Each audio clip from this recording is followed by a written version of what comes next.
Hello, and welcome to the English Listening Practice Podcast.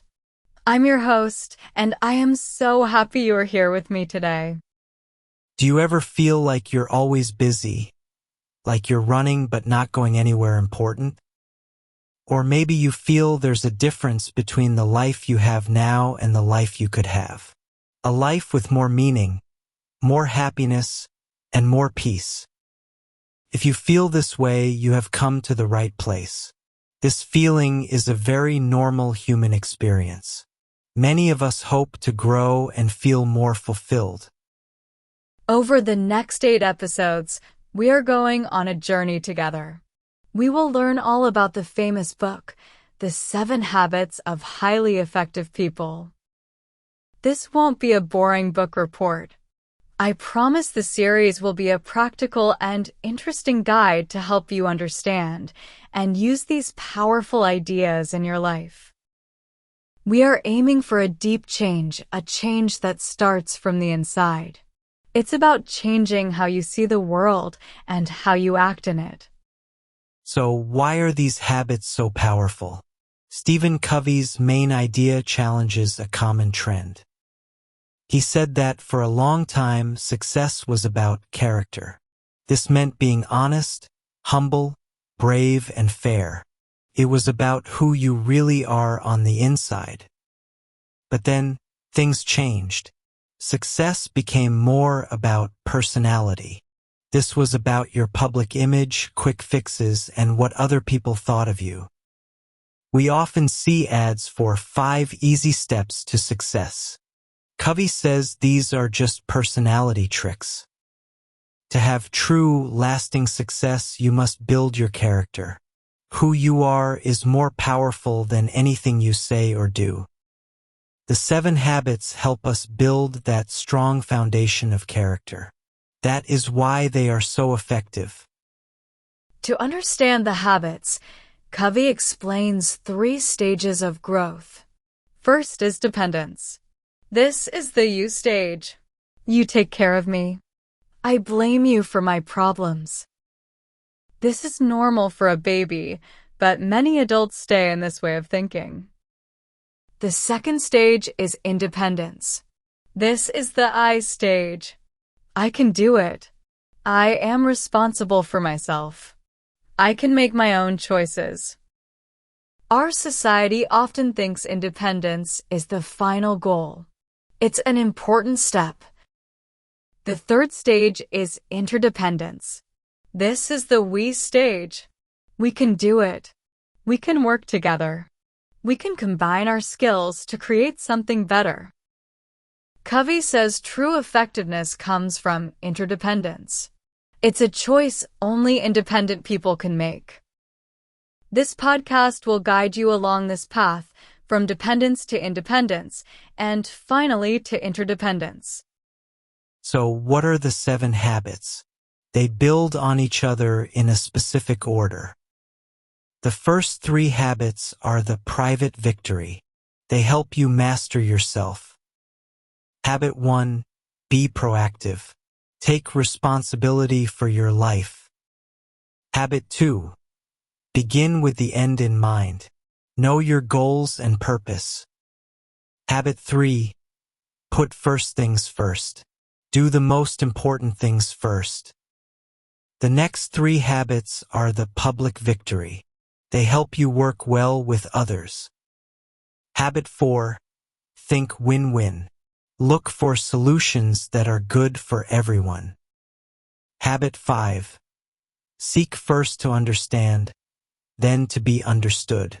Listen carefully before you speak. Habit 6, synergize. Work with others to achieve more than you could alone. And the final habit that keeps everything going is habit 7, sharpen the saw. This means taking time to renew yourself regularly. As we start, please bring an open mind and a willingness to think honestly about yourself. This is a journey of personal discovery. The goal is for you to feel these ideas speaking to your life and to inspire you to take positive action. I hope you'll join us for the whole series. Please subscribe to the English Listening Practice podcast so you don't miss an episode. Until next time, here's a small task. Notice one time this week when you reacted quickly to something without thinking. How did it feel? What happened? Just notice it without judgment. We'll talk more about this next time. Thank you for listening. Welcome back to the English Listening Practice podcast. Today, we dive into the first and most basic habit. Be proactive. Imagine a big problem happens at work, or someone says something unfair to you. You are at a fork in the road. One path is to be reactive. This means getting angry, blaming others, or feeling like a victim. This is often our automatic reaction. The other path is to be proactive. This means you pause, you think, and you choose how to act based on your values, not just your feelings. Being proactive means understanding this. Between what happens to you and how you respond, there is a space. In that space is your power to choose. Being proactive means you take responsibility for your life. Your life is a result of your choices, not just your conditions. Proactive people are guided by their values. Reactive people are guided by their feelings, the weather, or how other people treat them. Reactive people give away their power. They let other people's weaknesses control them. Proactive people are still influenced by the world, but they choose their response. They focus on what they can do, not on what they can't. Covey gives us a simple tool: the circle of concern and the circle of influence. Your circle of concern includes everything you worry about: the economy, the weather, other people's choices. It's very big. Inside that is your smaller circle of influence. This includes everything you can actually do something about: your attitude, your work habits, how you treat people. Reactive people focus on their circle of concern. They complain and blame, and their circle of influence shrinks. Proactive people focus their energy on their circle of influence. They work on what they can change. And when they do this, their circle of influence grows. Remember, you can choose where to focus your energy. Your actions today can expand your power to make a difference tomorrow. Your words show if you are proactive or reactive. Reactive language sounds like, "There's nothing I can do. That's just how I am," or "He makes me so mad." This language takes away your power. Proactive language sounds like, "Let's look at our options. I can choose a different way. I control my feelings." This language gives you power. For one day, listen to your own words. Do they empower you or disempower you? Let's see how this works. Imagine Sarah has a negative coworker. A reactive Sarah would complain too, and her day would be ruined. A proactive Sarah focuses on what she can control: her own attitude. She can be a positive example which can improve the whole team's mood. Or think of Mark. His family has a history of poor health. Reactively, he might say, "It's just my genes." Proactively, Mark focuses on his circle of influence, his diet and exercise. He makes small, good changes and becomes a healthy example for his family. In all these cases, the change starts inside first. Proactive people change themselves, and that often changes their world. Covey suggests a 30-day challenge. For 30 days, work only in your circle of influence. Make small promises to yourself and keep them. For example, promise to respond calmly to a problem or spend 15 minutes a day on a personal goal. During this time, don't blame anyone for anything. Always ask, "How can I respond?" Being proactive is like a muscle. You build it with practice. This 30-day test can show you how much power you really have. Now you know you are the driver of your life. But the next question is, where are you going? If you don't choose your destination, you might end up somewhere by accident. Next time, we'll learn how to create a map for your life with Habit 2. Begin with the end in mind. We'll learn to live by design, not by default. Welcome back to the English Listening Practice Podcast. Last time, we learned we are in charge of our lives with Habit 1. Today, we learn how to decide where we are going with Habit 2. Begin with the end in mind. I want you to try a powerful exercise. Close your eyes and find a quiet place. Imagine you are at your own 80th birthday party, or even your funeral. Your family, friends, and coworkers are there. Imagine 4 people get up to speak about you. What would you want them to say? What kind of person do you want to be remembered as? What character traits, like honesty or kindness? What important things did you do? What difference did you make in their lives? Really think about that. The answers you feel are your deepest values. This exercise helps you find what truly matters to you. Habit 2 is based on a simple idea. All things are created twice. First, there is a mental creation, then a physical creation. Think of building a house. First, you create a detailed plan, a blueprint. That is the mental creation. Then you build the actual house. That is the physical creation. Our lives are the same. If we don't create our own life plan, other people and situations will create it for us. We will live by someone else's blueprint. Habit 2 is about creating your own blueprint. It's about defining your vision for your life so you can live with purpose every single day. So how do you do this? The best way is to write a personal mission statement. This is your personal philosophy.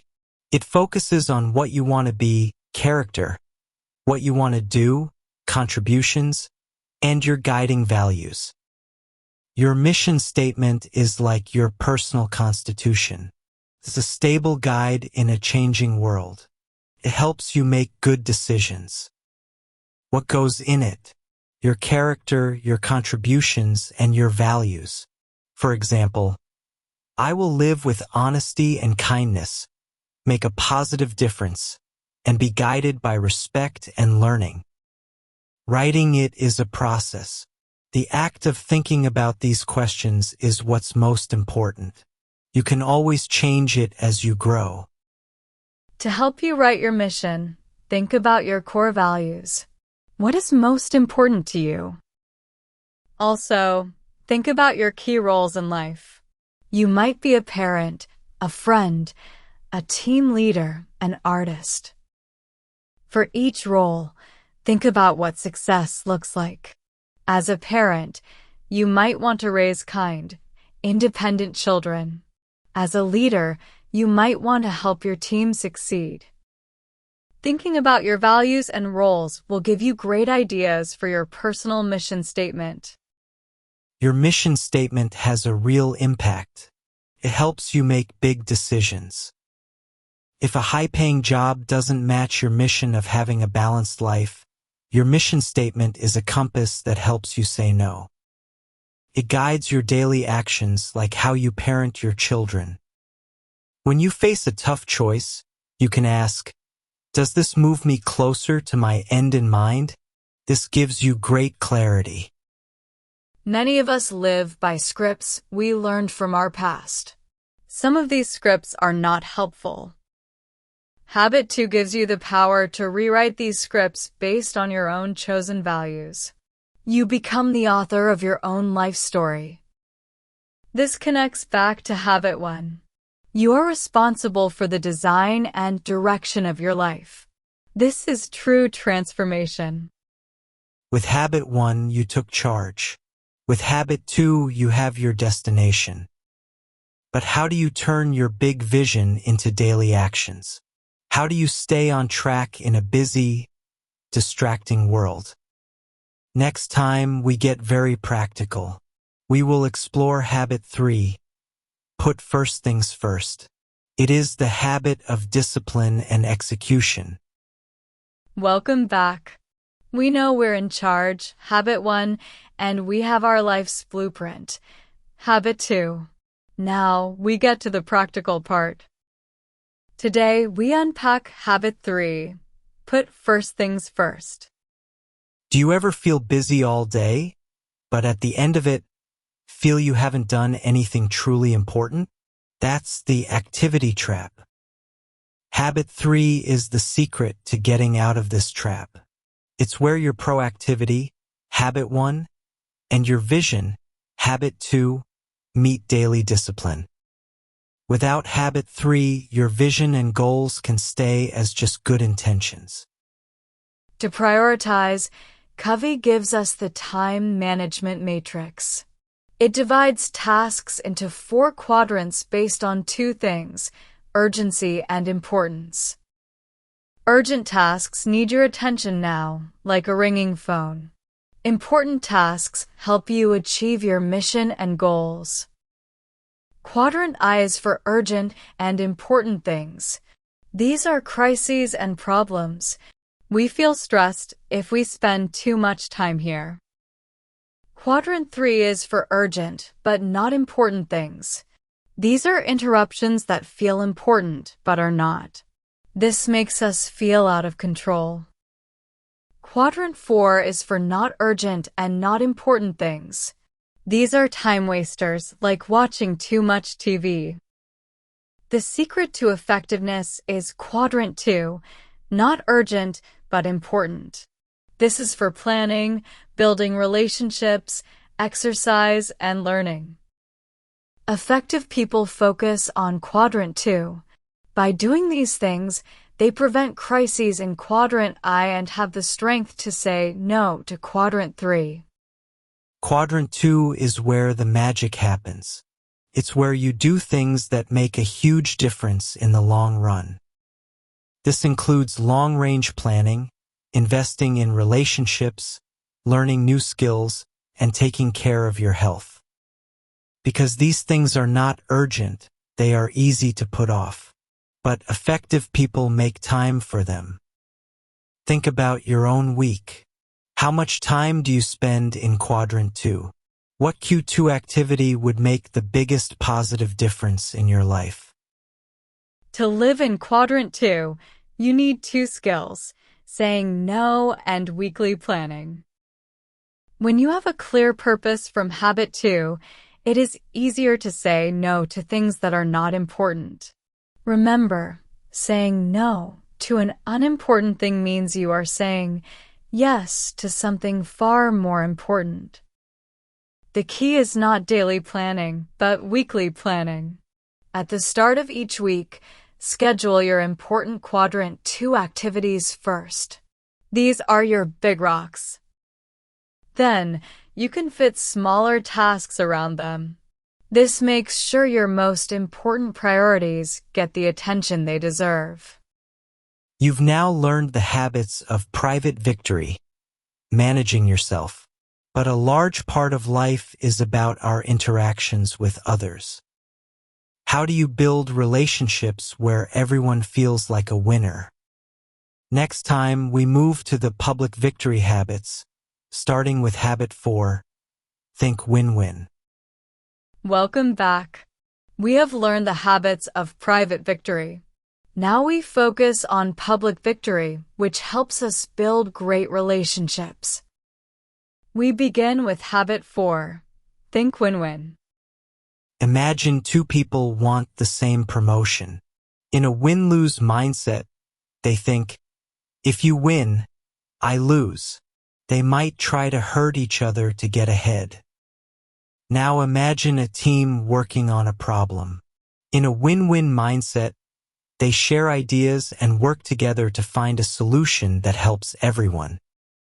Habit 4 asks us to look for a third way. It's based on the abundance mentality, the idea that there is plenty of success for everyone. To understand win-win, let's look at the 6 ways people interact. 1. Win-win. We both win. We find a solution that is better for both of us. This builds trust and strong relationships. 2. Win-lose. I win, you lose. This is a competitive, selfish mindset. It damages relationships. 3. Lose-win. I lose, you win. This is being a doormat. You give in to keep the peace, but you feel bad later. 4. Lose-lose. We both lose. This is when 2 win-lose people fight. It's about revenge and hurts everyone. 5. Win. I win and I don't care what happens to you. This is selfish and damages future cooperation. 6. Win-win or no deal. This is the best option. If we can't find a solution where we both win, we agree to walk away respectfully. This protects the relationship for the future. To think win-win, you need 3 character traits. First is integrity, being true to your values. You have to know what a win means for you. Second is maturity, the balance between courage and consideration. You need the courage to state your needs and the consideration to respect the needs of others.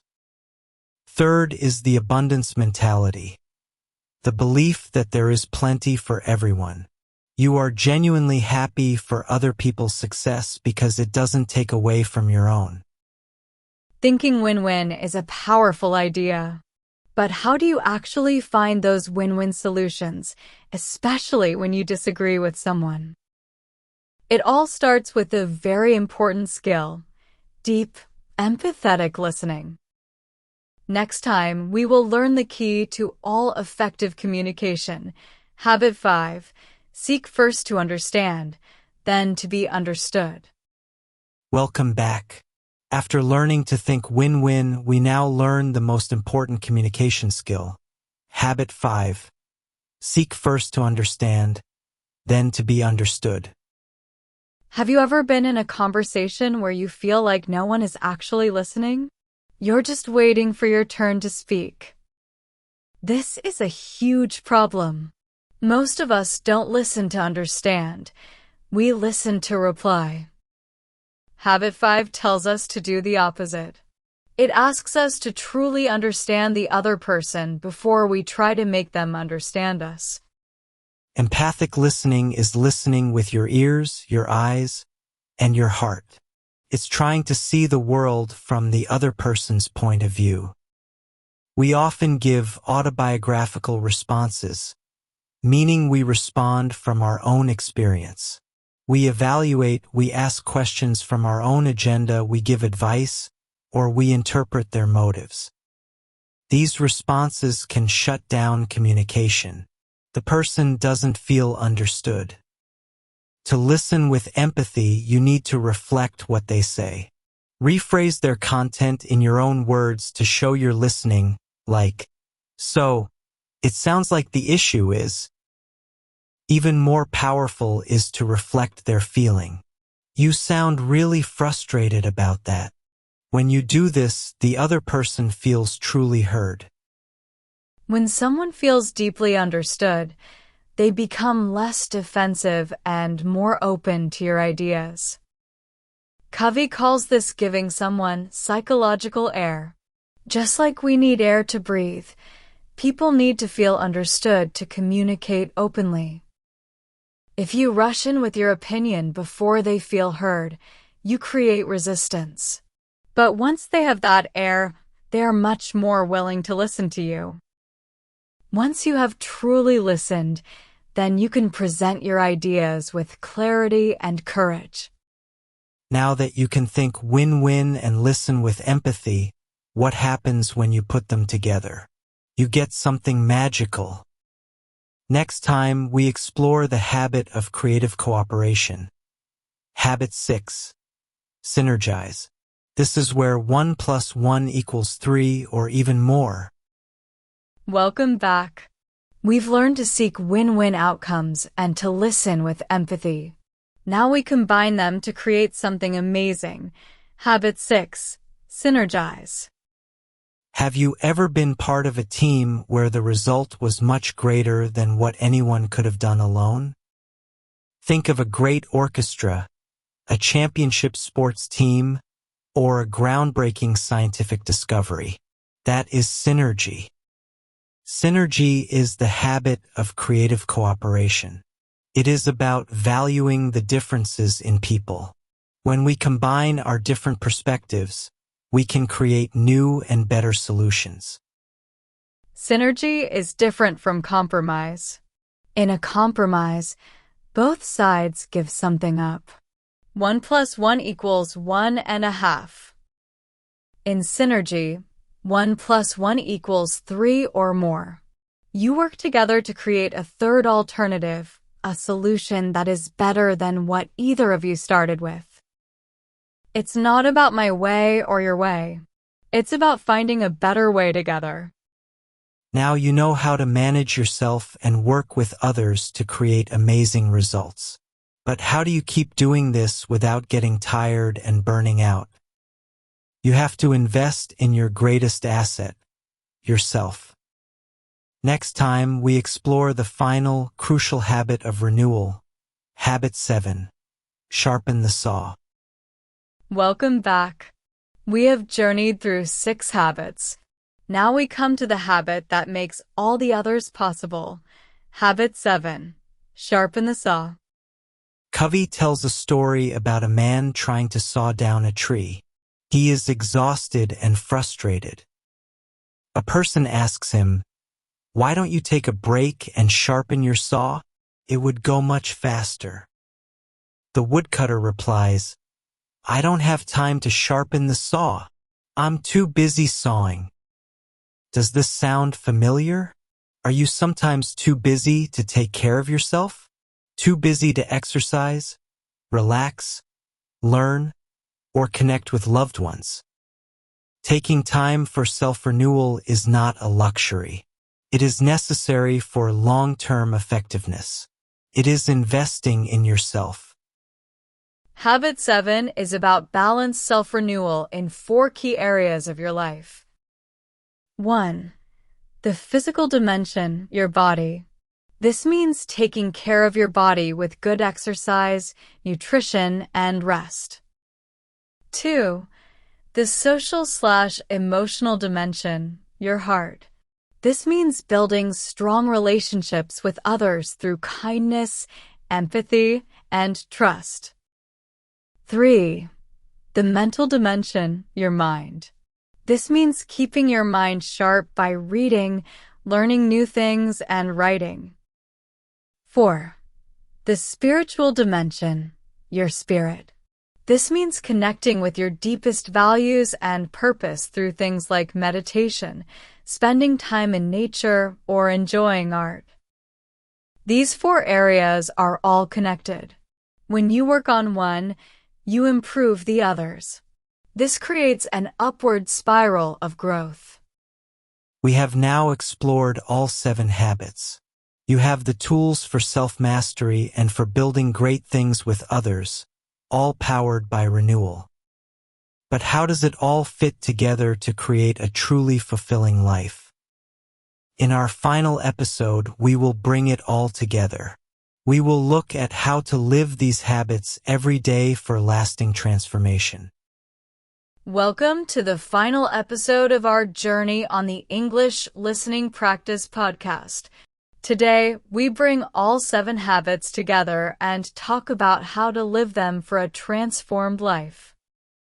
The 7 habits are not separate ideas. They work together as a system.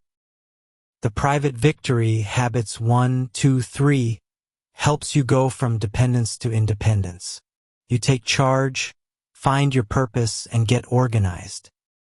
The public victory, habits 4, 5, 6. Helps you achieve interdependence. You learn to create win-win solutions, listen with empathy, and work creatively with others. And habit 7, sharpen the saw, is the renewal that makes all the other habits possible. Think of it like a tree. Habits 1 to 3 are the deep roots. Habits 4 to 6 are the strong trunk and branches. And habit 7 is the sun and water that help the tree grow and bear fruit. Living these habits is a journey. You will make mistakes. You might be reactive or forget your purpose. That is normal. This is not about being perfect. It's about making progress. When you stumble, just get back on track. Be patient with yourself. This is a lifelong process of learning and growing. So what now? How do you make these ideas a real part of your life? First, pick one habit that felt most important to you. Start there. Second, practice. Choose one small action to take every day this week. Small efforts lead to big results. Third, find support. Share what you are learning with a friend or partner. Growing is easier when you do it with others. And finally, be kind to yourself. Celebrate your progress and keep moving forward. We have reached the end of our journey. The power to change your life is within you, and these habits give you a map. They invite you to live with purpose, integrity, and respect for yourself and others. Thank you so much for joining us on the English Listening Practice Podcast. It has been an honor to share this journey with you.